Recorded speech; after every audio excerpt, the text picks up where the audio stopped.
রাষ্ট্রীয় পৃষ্ঠপোষকতায় শোনা যাচ্ছে একটা নতুন রাজনৈতিক দল আত্মপ্রকাশ করছে।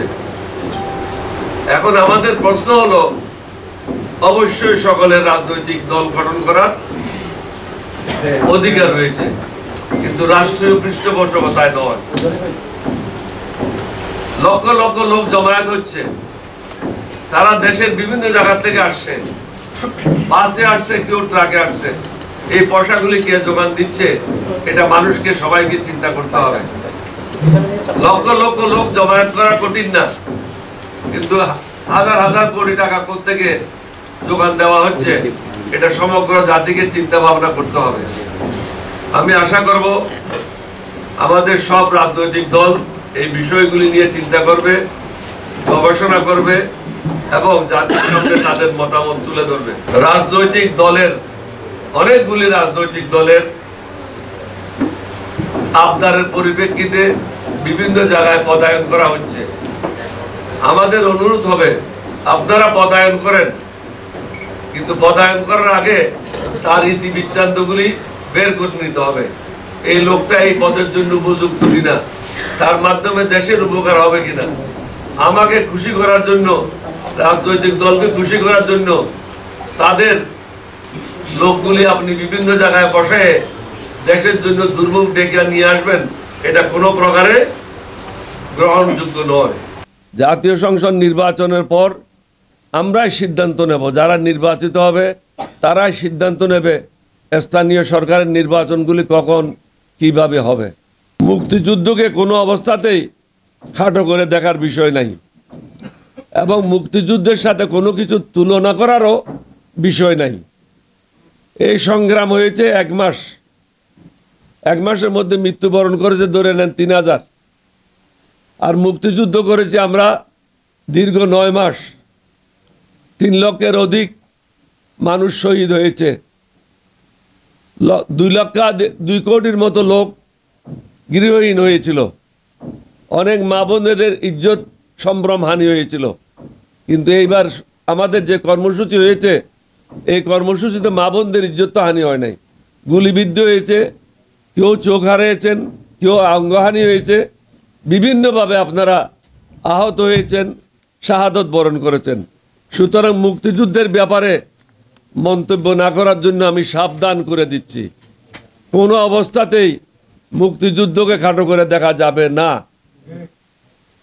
অনেকে বলে এবার বিপ্লব হয়েছিল, এটা বিপ্লব না, এটা বিদ্রোহ না, এটা হয়েছিল একটা 1 দফার আন্দোলন। কিছু কিছু নাস্তিকেরা, কিছু কিছু বিপদগামীরা এটাকে বিপ্লব বলে এবং বিদ্রোহ বলে। তাদের অনুরোধ করব বিপ্লব এবং বিদ্রোহের ডেফিনেশনগুলি ডিকশনারি থেকে পড়ে নেওয়ার জন্য। এটা ছিল একটা 1 দফার আন্দোলন। ছাত্ররা, জনতারা, সবাই রাজনৈতিক দলের সবাই আমরা বলেছি এটা হলো 1 দফা দাবি, হাসিনা তুই কবে যাবি, এটাই ছিল আমাদের আন্দোলন। সুতরাং বিদ্রোহের সাথে বিপ্লবের সাথে এটাকে একসাথে করে বিপ্লব এবং বিদ্রোহ খাটো করবেন না। 1971 সালে সেটা ছিল বিদ্রোহ, সেটা ছিল বিপ্লব। কারণ একটা দেশের থেকে আমরা পৃথক হয়ে আর একটা দেশ সৃষ্টি করতে চেয়েছি।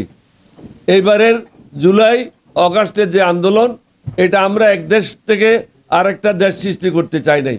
একটা হলো একটা সরকার থেকে আরেকটা অন্য সরকার গঠন করার জন্য আমরা চেষ্টা করেছি। সুতরাং দুটার মধ্যে অনেকগুলি পার্থক্য রয়েছে। যুবকদেরকে বলবো, মুক্তিযুদ্ধকে খাটো করে দেখার কোনো অবকাশ নাই। আপনার বাপ ছিল বলে আপনি পৃথিবীতে এসেছেন, মা বাপ না থাকলে পৃথিবীতে আসতেন না। 1947 সাল না হলে 1971 সাল হতো না। 1971 সাল না থাকলে 2024 সালের জুলাই মাস, অগাস্ট মাস হতো না। আপনারা কয়জন লোক মারা গেছেন এই কর্মসূচিতে? এই কর্মসূচিতে তো সমগ্র জাতি ঐক্যবদ্ধ হয়েছিল। মুক্তিযুদ্ধের সময় সমগ্র জাতি সমর্থন করেছে, কিন্তু যুদ্ধে অংশগ্রহণ করেছে মাত্র 10% মতো লোক। এর থেকে বেশি লোক সক্রিয় মুক্তিযুদ্ধে অংশগ্রহণ করে নাই।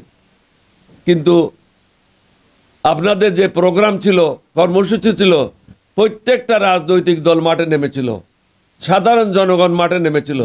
না হলে 5 লাখ ছাত্র বা 2 লাখ ছাত্র হাসিনার মতো এটা স্বৈরাচারকে, নমরুদকে বিদায় করবে, এটা সম্ভব ছিল না।